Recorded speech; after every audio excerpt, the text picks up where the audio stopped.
ప్రభునందు ప్రియమైన దేవుని బిడ్డలందరికీ యేసుక్రీస్తు నామములో శుభాభివందనాలు తెలియజేస్తూ ఉన్నాను. తిరిగి మీకు ఆత్మీయ ఆహారాన్ని అందించడానికి దేవుడు నాకు ఈ చక్కటి అవకాశాన్ని అనుగ్రహించాడు. ప్రియమైనటువంటి దేవుని బిడ్డలారా, దేవుడు సంసోను దాహమును ఎలా తీర్చాడు అంశం.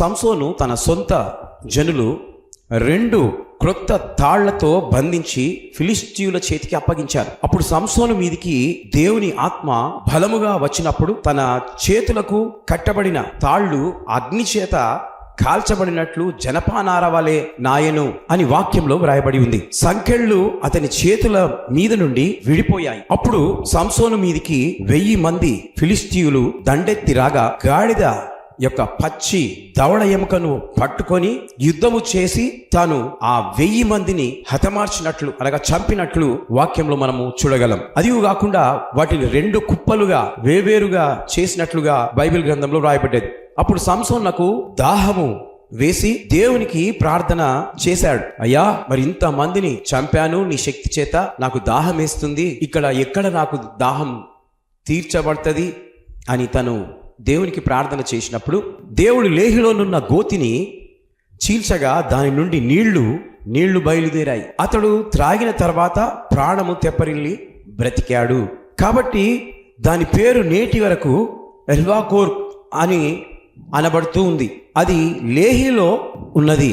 అతడు ఇజ్రాయిలు 20 సంవత్సరాలు న్యాయాధిపతిగా ఉండెను. ఎవరు? సంసోను. 20 సంవత్సరాలు వారికి న్యాయాధిపతిగా తను ఉన్నట్లుగా వాక్యంలో మనము చూడగలం.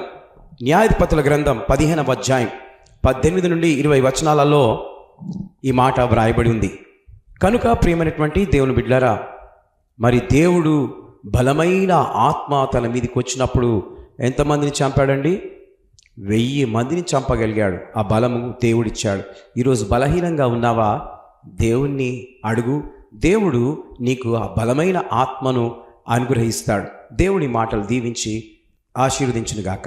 ఆమేన్. హ్యాపీ బర్త్డే జరుపుకుంటున్న వారందరికీ, హ్యాపీ బర్త్డే జరుపుకున్న వారికి many more happy returns of the day. దేవుడు ఈ సంవత్సరమంతా మిమ్మును దీవించునుగాక. God bless you. ఈరోజు మీ వాగ్దానం యెషయా గ్రంథంలో నుండి 58వ అధ్యాయం 10వ వచనం. చీకటిలో నీ వెలుగు ప్రకాశించును. Your light will rise in the darkness. ప్రియమైనటువంటి దేవుని బిడ్డలారా, నీవు చీకటిలో నీ జీవితాన్ని గడుపుతూ ఉంటే ఈ రోజున దేవుడు నీ మీద ప్రకాశిస్తూ ఉన్నాడు. అనగా ఒక నూతన ఆయుష్ను నీకు కలగజేస్తూ ఉన్నాడు. కాబట్టి ఆయనకు నీవు కృతజ్ఞత కలిగి జీవించాలని ఈ మాటలు నీకు తెలియజేస్తున్నాను. Happy birthday to you once again. Anniversary జరుపుకుంటున్న వారికి happy anniversary, happy wedding anniversary for both of you.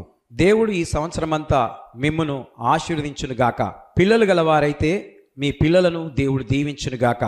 ఈరోజు మీ కొరకు దేవుడిస్తున్న వాగ్దానము నిర్గమాకాండము 3వ అధ్యాయం 12వ వచనం. Exodus 3rd chapter 12th verse. నిశ్చయంగా నేను నీకు తోడయుందును అని దేవుడు మరి మీ కుటుంబానికి ఐక్యత, ఏక మనస్సు, ప్రేమనురాగాలు అధికమై మీకు తోడయిండునుగాక. లవ్ అండ్ ఎఫెక్షన్స్ ఎక్కువగా మీరు కలిగి ఉండురుగాక. ఒకరందరొకరు ప్రేమనురాగాలతో ప్రార్థన, ఒకటైన జీవితము కలిసి ఉందురుగాక. ఎన్నో యానివర్సరీలు కృప మీకు చేసుకునేలాగున తోడయుండునుగాక. సిల్వర్ జూబిలీ, గోల్డెన్ జూబిలీ మరియు ప్లాటినం జూబిలీ కూడా మీ జీవితంలో జరుగునట్లుగా నేను ప్రార్థిస్తూ ఉన్నాను. Praise the lord. దేవుడు మిమ్మల్ని దీవించునుగాక. ఆ విధంగా వివాహ దినాలను జరుపుకొందురుగాక. Amen. Prayer for journey and healing. ఈరోజు ప్రయాణమై రైలు మార్గమున, ఫ్లైట్ మార్గమున, బస్సులో కానీ, కారులో కానీ, స్కూటర్లో కానీ, రోడ్డు మార్గంలో ఎవరు ఏ రకంగా ప్రయాణము చేసిన వారికి దేవుని కాపుదల దయచేయునుగాక.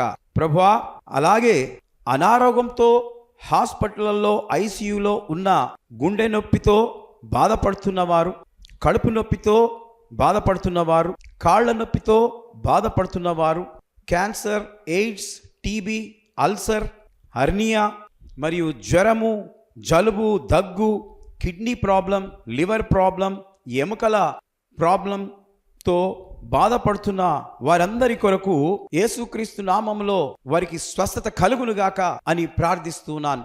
ఆ యేసు ప్రభుల వారి నామము బట్టి మీకందరికీ స్వస్థత కలుగునుగాక. ఆమేన్, ఆమేన్.